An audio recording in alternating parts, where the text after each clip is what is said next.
ત્યારે તો આ પદાર્થ દળ ઉપર પડેલું છે, એ પડવાનું નથી. પણ જેવું તમે એને નમાવતા જાશો, નમાવતા જાશો, નમાવતા જાશો, નમાવતા જાશો, ખસવાની શું થઈ? શરૂઆત થઈ.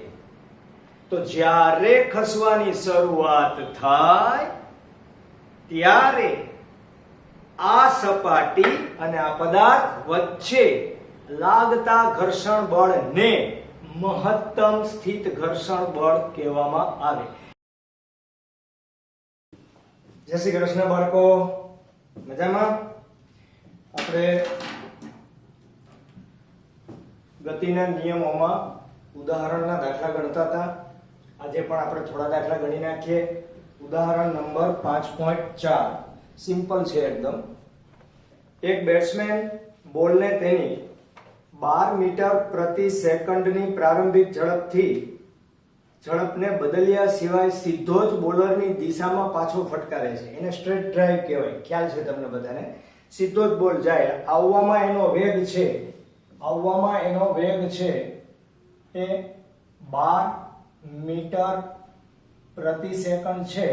તો ફટકો માર્યા પછી વિરુદ્ધ દિશામાં જતો હોવાને કારણે -12 મીટર પ્રતિ સેકન્ડ થાય.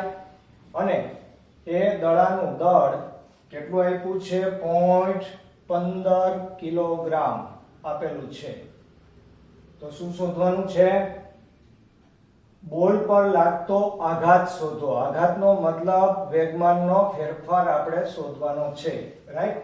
તો ડીપી એક સ્ટેપનું કામ છે બાળકો. ડીપી બરાબર P2 P1 બરાબર m V2 V1 બરાબર 0.15 -12 બરાબર 0.15 into 24 પણ કેવા?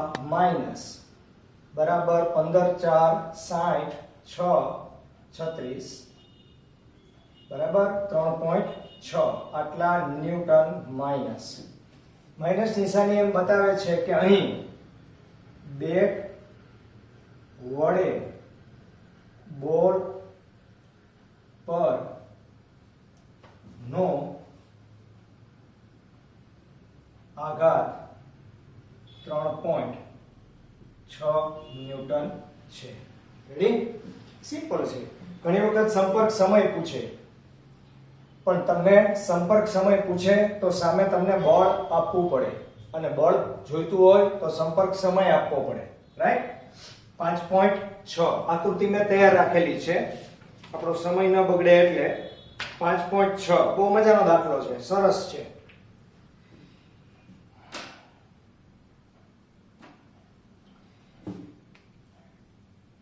આકૃતિ 5.8 જુઓ. 6 કિલોગ્રામ દળને છતથી 2 મીટર લંબાઈના દોરડા વડે લટકાવેલ છે. 2 મીટર લંબાઈનું આ દોરડું છે. હકીકતમાં અહીંયા નથી, મારી વાત સાંભળો, હવે સમજી લ્યો. અહીંયા લટકતું હતું દોરડું, અહીંયા લટકતું હતું. અહીંયાથી આપણે વચ્ચે બરાબર મધ્ય બિંદુ આગળથી આ દિશામાં 50 ન્યૂટનનું બળ લગાડ્યું, એટલે આ દોરડું આ બાજુ ખસી ગયું. નીચેનો ભાગ છે તો એમનો જ છે, પણ ઉપરનો ભાગ જે ખસ્યો એને ઉર્ધ્વ દિશા આરે બનાવેલો ખૂણો કેટલો છે? Theta.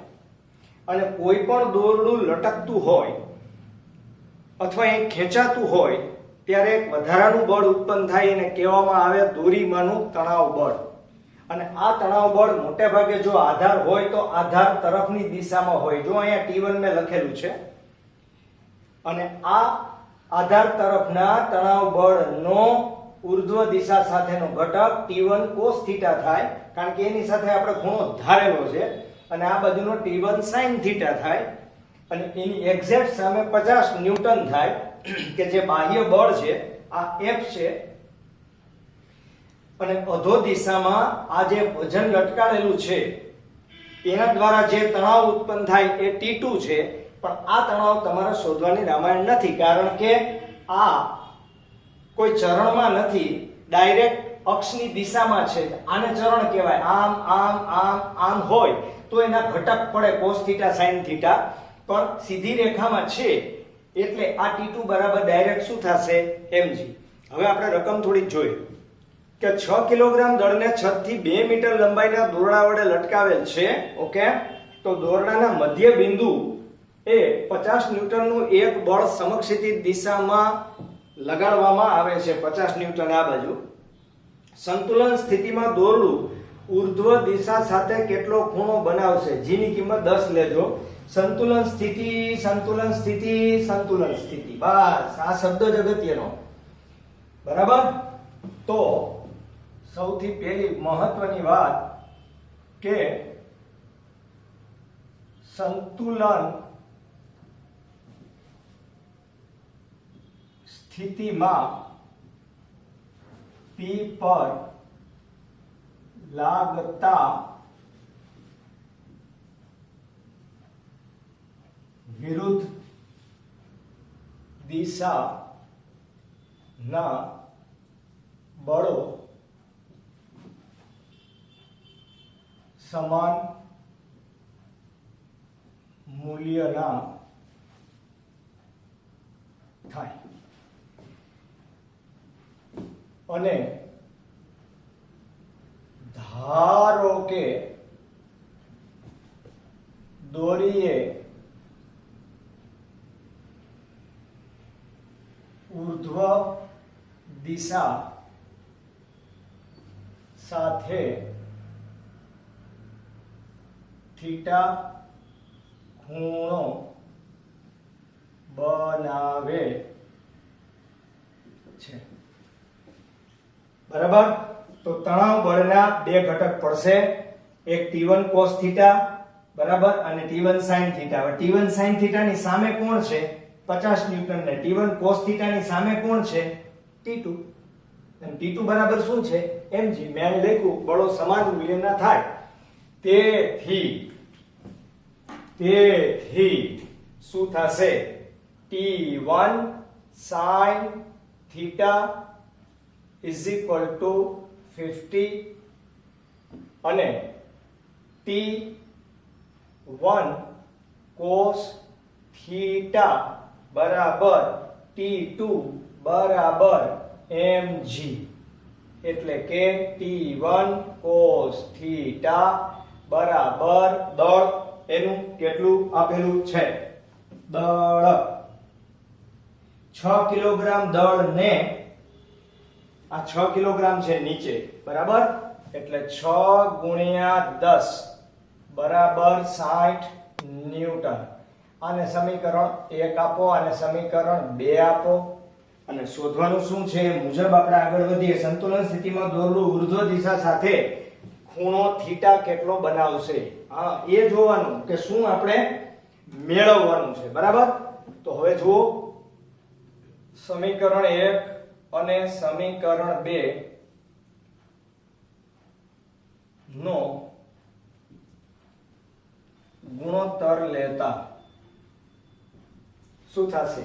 T1 sin theta, T1 cos theta, T1 જાય તો અહીંયા શું વધશે? કયો મને? tan થીટા બરાબર 50/60 થાય અને તેથી theta is equal to tan inverse 5/6. કેટલા છઠ્ઠાંશ? 5/6. હવે એ તમે તમારી જાતે કરજો. 5/6 કરી જે આંકડો આવે એને નેચરલ 10 માં જોજો. આશરે 40 ની નજીક આવે, 40 ડિગ્રી. અત્યારે હું ડાયરેક્ટ જવાબ લખી નાખું છું, પણ તમે ડાયરેક્ટ જવાબ ન લખતા, કારણ કે લોગ ટેબલમાં જોવાની પ્રેક્ટિસ નહીં હોય તો એક્ઝામમાં પણ આપણને મુશ્કેલી ઊભી થાય બાળકો. બરાબર. ઓકે, એના ઉદાહરણ 5.7. બરાબર. તો 5.7 માં શું કીધું છે?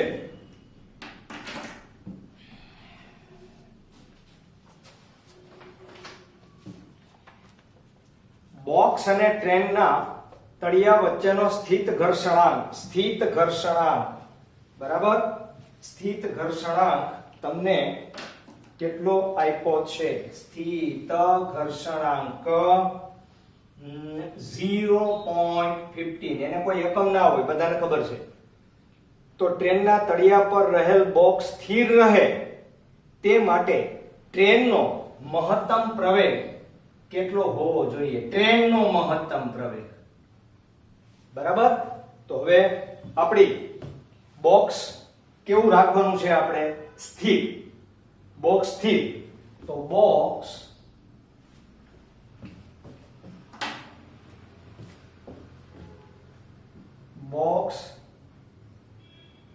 સ્થિર રહે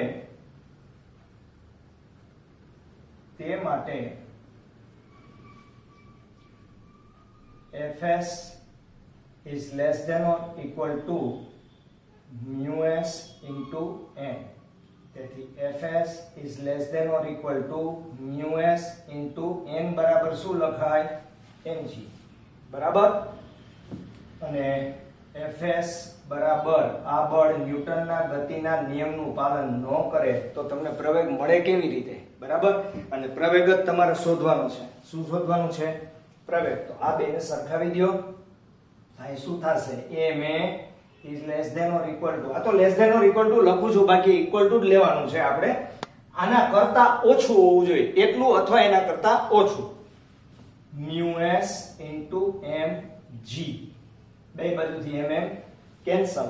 તો a is less than or equal to μs 0.15 into આ તો 10 જ હોય, તો a is less than or equal to 1.5 metre પ્રતિ સેકન્ડ સ્ક્વેર. સમજો કે બોક્સ પોતાના સ્થાન ઉપરથી ખસવું ન જોઈએ. તમને બધાને ખબર છે કે આપણે બસમાં બેઠા હોય ને બસ એકદમ સ્પીડમાં ઉપડે તો આપણી ઉપર પાછળ ધક્કો લાગે. આ બોક્સ હલવું ન જોઈએ. તો બોક્સ ન હલે એટલે કે બોક્સનો પ્રવેગ બોક્સ પ્રવેગ પ્રાપ્ત કરે અથવા વેગ પ્રાપ્ત કરે એ માટે તમારે આને મિનિમમ 1.5 અથવા તેના કરતા ઓછું ચાલે. મેક્સિમમ 1.5 અથવા તેના કરતા ઓછું. જો 1.5 કરતા વધી જાય તો બોક્સે ગતિ કરવા લાગે ને આપણે તો અંદર છે કે ભાઈ બોક્સને આપણે રાખવું જ કેવું ભાઈ? સ્થિર રાખવું છે બાળકો. રાઈટ. તો હવે તમે કામ કરો, આ તો લખી લ્યો, પછી આપણે આગળ વધીએ.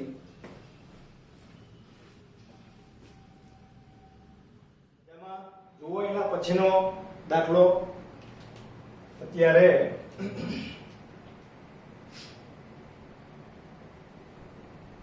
દાખલો બહુ સરળ છે, એક સ્ટેપનું કામ છે બાળકો, પણ એક સ્ટેપમાં તમે એ દાખલો ગણી ક્યારે શકો?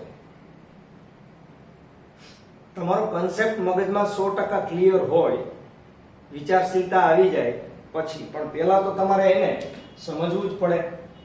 બરાબર. તો પેલા રકમ જોઈ લ્યો બરાબર ધ્યાનથી. આકૃતિ 5.11 જુઓ. 4 કિલોગ્રામ દળ એક સમક્ષિતિજ સમતલ પર રહેલ છે. સમતલને સમક્ષિતિજ સાથે ક્રમશઃ ઢળતું કરતા થીટા બરાબર 15 ડિગ્રીએ તે દળ ખસવાની શરૂઆત કરે છે. તો બ્લોક અને સપાટી વચ્ચેનો સ્થિત ઘર્ષણાંક કેટલો હશે? હવે આ કોના જેવું છે? પ્રેક્ટિકલી વસ્તુને સમજવાનો પ્રયત્ન કરો. આ તમારી સમક્ષિતિજ સપાટી છે. ત્યારે તો આ પદાર્થ દળ ઉપર પડેલું છે, એ પડવાનું નથી. પણ જેવું તમે એને નમાવતા જાશો, આ ખસવાની શું થઈ? શરૂઆત થઈ. તો જ્યારે ખસવાની શરૂઆત થાય ત્યારે આ સપાટી અને આ પદાર્થ વચ્ચે લાગતા ઘર્ષણ બળને મહત્તમ સ્થિત ઘર્ષણ બળ કહેવામાં આવે. અને આવું ક્યારે થાય? તો કે આ સમક્ષિતિજ સપાટી સાથે અહીંયા 15 ડિગ્રીનો ખૂણો બને ત્યારે. અને બીજી એક ખાસ વાત, જ્યારે તમે કોઈ પણ પદાર્થને કોઈ ઢાળ ઉપર રાખતા હો ત્યારે એનું લંબ પ્રત્યાઘાતી બળ એ સપાટીને લંબ રૂપે લાગે આ રીતે. બરાબર. અને વજન બળ હંમેશા અધો દિશામાં લાગે. આ પદાર્થ આમ હોય કે આમ હોય કે આમ હોય, ગમે તેમ હોય, વજન બળ હંમેશા અધો દિશામાં લાગે. તો હવે તમે બરાબર ધ્યાનથી જુઓ કે વજન બળ અધો દિશામાં જો લાગતું હોય આ, તો સમતોલન અવસ્થા એટલે કે ક્રિટિકલ પોઝિશન 15 ડિગ્રીની છે. એટલે શું? તો કે 15 ડિગ્રીએ પદાર્થ ખસવાની શરૂઆત કરશે. તો એ સમતોલન અવસ્થા માટે mg જો આ બાજુ હોય તો mg નો થીટા ખૂણો અહીંયા બનશે. અહીંયા જેટલો ખૂણો બને એટલો જ ખૂણો અહીંયા બને. તો આ ખૂણો mg cos થીટા થાય અને આ ખૂણો mg sin થીટા થાય. આ પહેલું ચરણ, આ બીજું ચરણ, આ ત્રીજું ચરણ. રાઈટ? બીજું, પદાર્થ આ બાજુ ખસવાનો છે એટલે પદાર્થ જે બાજુ ખસે તેની વિરુદ્ધ દિશામાં ઘર્ષણ બળ લાગે. તો આ બાજુનો ઘટક તમારો mg sin થીટા છે, એની સામેનું બળ fs છે. આ બાજુનો બળ લંબ પ્રત્યાઘાતી બળ છે કે જે આ સપાટી વડે આ દળ ઉપર લાગતું બળ છે અને આ બાજુની સાઈડમાં mg cos થીટા છે. તો આકૃતિ પરથી કઈ અવસ્થામાં ભાઈ સંતુલન અવસ્થામાં શું બનશે? તો કે સંતુલન અવસ્થામાં આ બે બળ એકબીજાની બરાબર એટલે કે mg sin થીટા બરાબર fs અને સમીકરણ નંબર 1 આપો અને mg cos થીટા બરાબર n અને સમીકરણ નંબર 2 આપો. આપણે શું મેળવવાનું છે? આપણે ઘર્ષણાંક મેળવવાનો છે. અને જ્યારે પદાર્થ ખસવાની શરૂઆત કરે ત્યારે fs is equal to શું લખાય કયો મને? fs maximum અને એના બરાબર શું લખાય? µs into n. બરાબર? તો સમીકરણ 1 અને સમીકરણ 2 નો ગુણોત્તર લેતા અને ગુણોત્તર લઈને ઉપરની કિંમત આપણે મૂકી દઈએ એટલે આપણો દાખલો થઈ ગયો. આ બેનો ગુણોત્તર લઈ લ્યો તમે એટલે mg જાય ને આ બેનો ગુણોત્તર શું આવશે મને કયો? tan theta is equal to fs maximum ના છેદમાં n. તેથી tan theta બરાબર mu s into n છેદમાં n અને તેથી mu s બરાબર શું થાય મને કયો?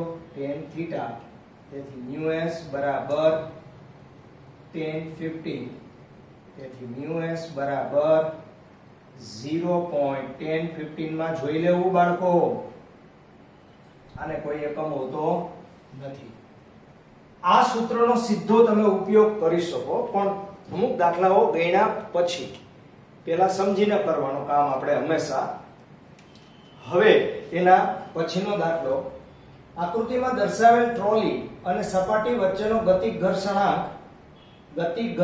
0.04 છે. ગતિક ઘર્ષણાંક 0.04 છે અને બ્લોક અને ટ્રોલીના તંત્રનો પ્રવેગ કેટલો હશે? પ્રવેગ શોધવાનો છે. ઉપરાંત દોરીમાં કેટલું તણાવ હશે? તણાવ બળ છે ધ્યાન રાખજો. અને g બરાબર 10 મીટર પ્રતિ સેકન્ડ સ્ક્વેર. ઓકે? અને દોરીનું દળ અવગણો. હવે આપણે દાખલાને સમજવાનો પ્રયત્ન કરીએ. પહેલા તો અહીંયા જે ટ્રોલી આપેલી છે એનું દળે આપણે લખી નાખીએ. બરાબર 20 કિલોગ્રામ m2 બરાબર 3 કિલોગ્રામ. આટલી વસ્તુ તો તમને ઓલરેડી આપી દીધેલી છે. બરાબર? અને હવે ધ્યાનથી જુઓ. પ્રવેગની વાત આવે એટલે ટ્રોલી ગતિ કરે છે. હવે ટ્રોલી આમ ગતિ કરે કે આમ ગતિ કરશે? ભાઈ અહીંયા પદાર્થ લટકતો હોય તો ગુરુત્વાકર્ષી બળને કારણે ટ્રોલી આમ ગતિ કરશે. ટ્રોલી આમ ગતિ કરશે એટલે હવે હરીફાઈ કરો. હરીફાઈ હંમેશા ધ્યાન રાખવાની. સામસામેના જે બે બળ છે એમાંથી જો ટ્રોલી આમ ગતિ કરે તો t મોટો f કે નાનો. આ ટ્રોલી આમ ગતિ કરે તો આ પદાર્થ નીચે ઉતરે તો m2g આ બાજુ લાગે એ બળ મોટું ને t કેવો નાનો. તો અત્યારે તમારી આકૃતિમાં ખાલી તમારી સમજણ માટે લખું છું ભાઈ, t is greater than fk છે અને m2g છે is greater than t છે. અને આના કરતા મોટું હોય તો આનો તફાવત છે એ શું આપે? આ બેયનો તફાવત આપશે કાંઈક. તો એનો તફાવત ન્યૂટનના ગતિના બીજા નિયમ પ્રમાણે આપણું પરિણામી બળ આપે. પરિણામી બળ એટલે F એટલે ma, ગતિનો બીજો નિયમ. ઓકે, તો હવે આપણે બે સમીકરણ ખાલી બનાવવાના છે, બરાબર? તો આપણે અહીંયા લખશું ભાઈ કે કેના પરથી? તો કે આકૃતિ પરથી. શું? તો કે t - fk બરાબર એમાં કયું દળ કામ કરે છે? તો કે m1 * a. બરાબર? બીજું, તમારી પાસે fk નથી, μk છે ભાઈ, બરાબર? એટલે t - μk * n બરાબર m1a. તેથી t - μk m એટલે લંબ પ્રત્યાઘાતી બળ. લંબ પ્રત્યાઘાતી બળમાં સામે જે બળ આવતું હોય એ mg જ હોય, પણ અહીંયા તમારા માટે દળ કયું છે? m1 છે, = m1a. બરાબર? હવે જેની કિંમત છે એને આપણે મૂકી દેવાનો છે, બરાબર? તો પહેલા આની ગણતરી કરી લઈએ આપણે.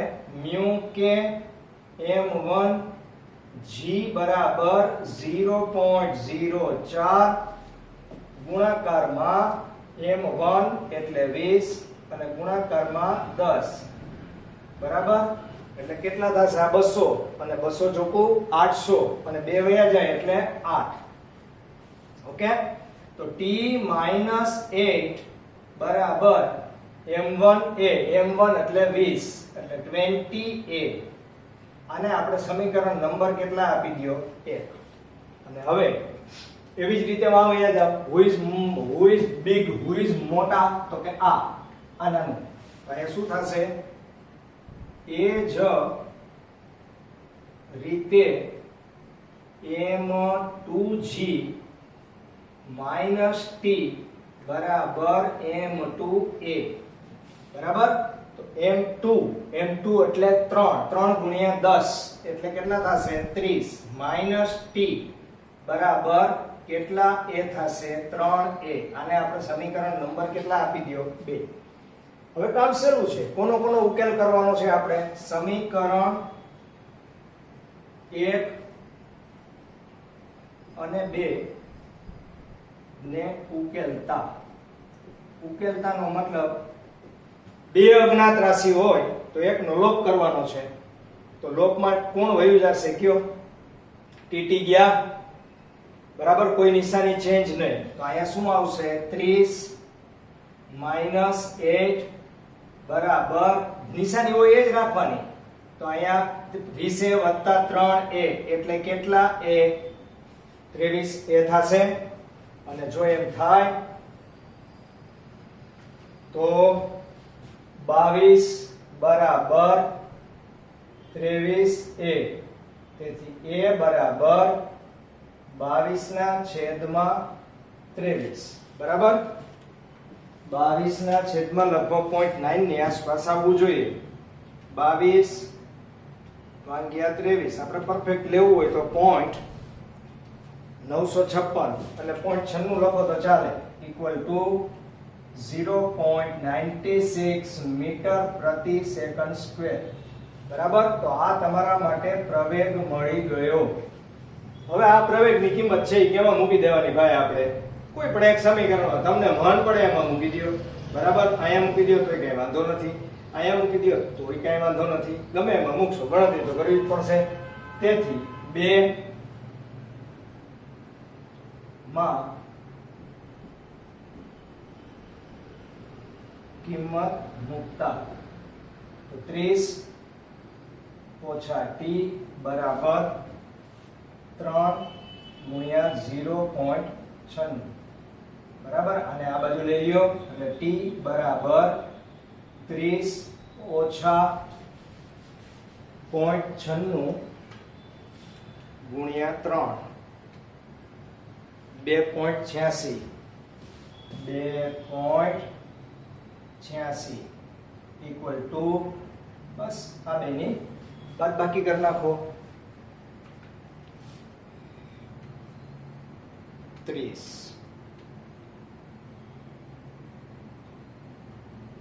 27.13 આવ્યું 27.13 આટલા ન્યૂટન. આ થયું તમારું તણાવ બળ. અને બાળકો આ ટાઈપના દાખલાની જેટલી પણ પ્રેક્ટિસ થાય એટલી મેક્સિમમ કરતી રહેવી. બરાબર, આ ટાઈપના દાખલા ખૂબ પૂછાય છે. ઓકે, તો હવે આપણે હજી આગળ દાખલા જ ગણવાના છે, પણ આ ટાઈપના દાખલા છે એ આપણે જ્યાં હોય ત્યાંથી ઉઠાવીને ગણવાના, એટલે પ્રેક્ટિસ બરાબર થાય. ઓકે બાળકો, તો ચાલો આના પછી આપણે સ્વાધ્યાયમાં આગળ વધીએ.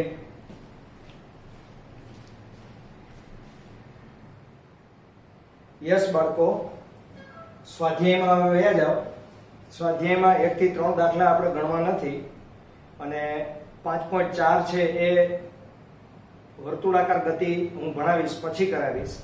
આપણે અત્યાર સુધીમાં જે થિયરી ભણ્યા એના ઉપર આધારિત દાખલા છે એ આપણે ગણી નાખીએ. તો 5.5 થી એની શરૂઆત થશે. બરાબર, તો દાખલો નંબર 5.5. તો 5.5 માં શું આપેલું છે એ જુઓ બરાબર ધ્યાનથી.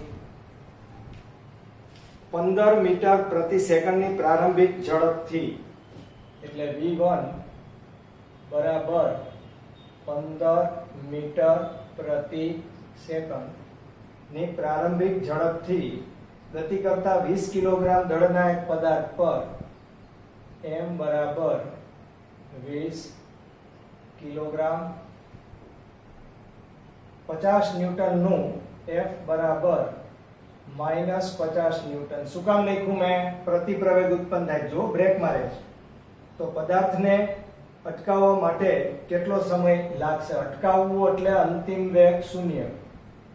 કેટલો સમય લાગશે એટલે કે dt અથવા t, તમારે જે કેવું હોય એ કહેવાની છું. બરાબર, તો હવે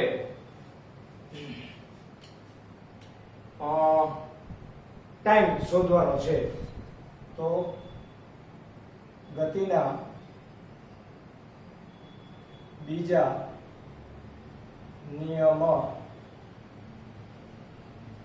મુજબ F બરાબર dp upon dt, તેથી F બરાબર p2 minus p1 upon dt, તેથી F બરાબર m v2 minus v1 છેદમાં dt. બધાની કિંમત મૂકી દો તો -50 ઇક્વલ ટુ દળ કેટલું છે તો કે 20, 0 -15, કોઈ એકમ બદલાવાની જરૂર નથી, છેદમાં dt. એટલે આ માઈનસ આવશે, આ માઈનસ છે, બે ઉડી જાય, dt ને અહીંયા લઈ લ્યો, એટલે કે dt બરાબર 15 દુ 30, એટલે કેટલા આવશે 300 ના છેદમાં 50. બરાબર, અને તેથી dt બરાબર કેટલી સેકન્ડ આવશે? 6 સેકન્ડ. બરાબર, એકદમ સિમ્પલ છે. એના પછીનો દાખલો જુઓ. દાખલો નંબર 5.6. સ્વાધ્યાય 5.6. બરાબર, અને એમાં ડેટામાં શું આપ્યું છે? 3 કિલોગ્રામ દળના એક પદાર્થ પર, એટલે m બરાબર 3 કિલોગ્રામ આપેલા છે. પછી અચળ બળ, તેની સ્પીડ હતી કેટલી? તો કે સ્પીડ હતી 2 મીટર પ્રતિ સેકન્ડ. અને કેટલા સમયમાં? તો કે dt બરાબર 25 સેકન્ડમાં બદલાય. બદલાઈને એટલે વધ્યો વેગ જુઓ 3.5 મીટર પ્રતિ સેકન્ડ. આવા બ્રેક મારી આ લીવર આપ્યું રાઈટ. અને પદાર્થની ગતિની દિશા બદલાતી નથી તો બળની દિશા અને માન આ બે વસ્તુ આપણે શોધવાની છે. બરાબર, માન. ઓકે, તો હવે દાખલો આની જેમ જ થશે, કાંઈ કરતા કાંઈ જ ફેરફાર નથી. બરાબર, તો F is equal to dp upon dt. તેથી F is equal to માનાંક F is equal to આને માનાંક જ કરી નાખવાનો છે તમારે, મૂલ્ય સીધું શોધવાનું છે એટલે m કોમન નીકળશે અને v2 minus v1. બરાબર, અહીંયા ઉપર તીર કરવાની જરૂર નથી. ઓકે, છેદમાં dt બસ કિંમત મૂકી દેવાની છે, બીજું કાંઈ કરવાનું નથી. દળ કેટલું છે તો કે 3 કિલોગ્રામ, v2 તો કે 3.5, v1 તો કે 2, dt કેટલા ટાઈમમાં વધે છે તો કે 25 સેકન્ડમાં. બરાબર, અહીંયા આવશે 2 ને 1.5, 15 3 45 એટલે 4.5 ના છેદમાં 25. બરાબર, 4.5 ભાગ્યા 25.18 આટલા ન્યૂટન. આ બળનું મૂલ્ય મળ્યું તમને. હવે એને શું બીજું માંગ્યું છે મને કયો? દિશા. તો એની દિશા કઈ બાજુ હશે તો કે સુરેખ માર્ગે જ ગતિ કરે છે એટલે બળની વેગની દિશામાં જ બળની દિશા હશે. રેડી? સીધો સાધો દાખલો છે બાળકો. પછી આગળ જાઓ. આગળ શું આપેલું છે? સ્વાધ્યાય દાખલો 5.7. સ્વાધ્યાય 5.7.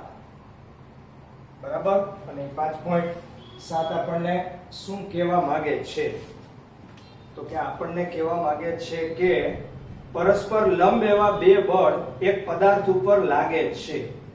બરાબર, તો પરસ્પર બે બળ જો લાગતા હોય તો આપણે એની આકૃતિ તો જાણે કે દોરવી પડે. ઓ ભાઈ, આકૃતિ દોર્યા વગર ના થાય. આ અત્યારે એક બ્લોક છે, અહીંથી એના ઉપર બળ લાગે છે. એક બળ આ બાજુ લાગે છે, બીજું બળ ઉપર લાગે છે. બરાબર, તો આ બળ F2 ધારો કે આ બાજુ લાગે છે, F1 ધારો કે આ બાજુ લાગે છે, તો આ બેનું પરિણામી બળ આ બેની વચ્ચે ક્યાંક હશે. ક્યાં હશે એ આપણને ખબર નથી. ધારો કે આ એનું પરિણામી બળ હોય તો એનો x અક્ષ સાથે બનતો ખૂણો કેટલો હશે? થીટા. તો હવે તમને જે ડેટા આપ્યા છે એમાં શું કીધું છે? ડેટામાં F1 નું મૂલ્ય 8 ન્યૂટન છે, F2 નું મૂલ્ય 6 ન્યૂટન છે, અને બીજું માંગ્યું છે શું? પદાર્થના પ્રવેગનું માન અને દિશા, એટલે પ્રવેગ શોધવાનો છે. બરાબર, ઓકે.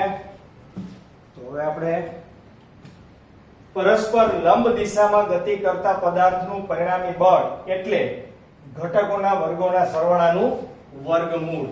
બરાબર, તો ઘટકોના વર્ગોના સરવાળાનું વર્ગમૂળ એટલે કે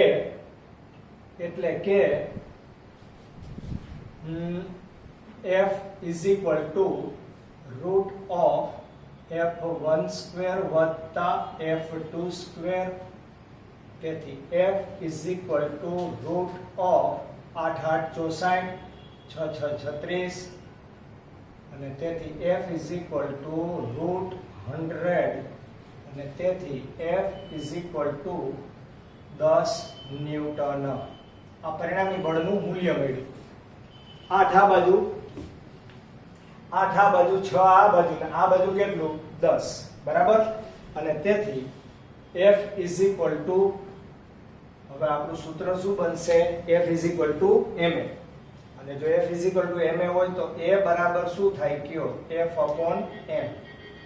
તો F એટલે કેટલા? 10 ના છેદમાં m. ભાઈ દળ આપ્યું છે, દળ આપેલું હોય હો, 5 કિલોગ્રામ, આપણે લખતા ભૂલી ગયા છે 5, બરાબર. એટલે A બરાબર 2 મીટર પ્રતિ સેકન્ડ સ્ક્વેર, બરાબર. અને બળની દિશા શોધવાની છે ભાઈ. તો આકૃતિ પરથી જો અહીંથી તમે લંબ દોરી દો તો આ બળ તમારું F2 થશે, આ બળ તો F1 છે જ. tan થીટા બરાબર શું થાય?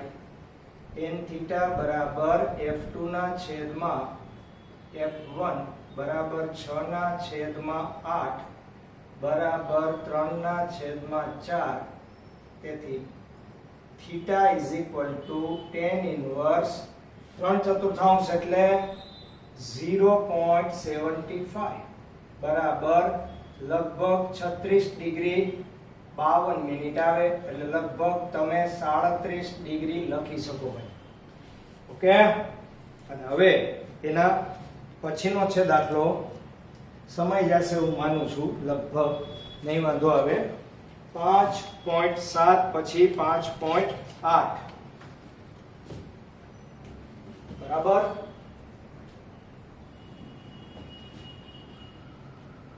સ્વાધ્યાય 5.8 એમાં શું ડેટા આપ્યા છે? જે ડેટા આપ્યા છે એ ડેટા આપણે લખતા જાય ધીમે ધીમે.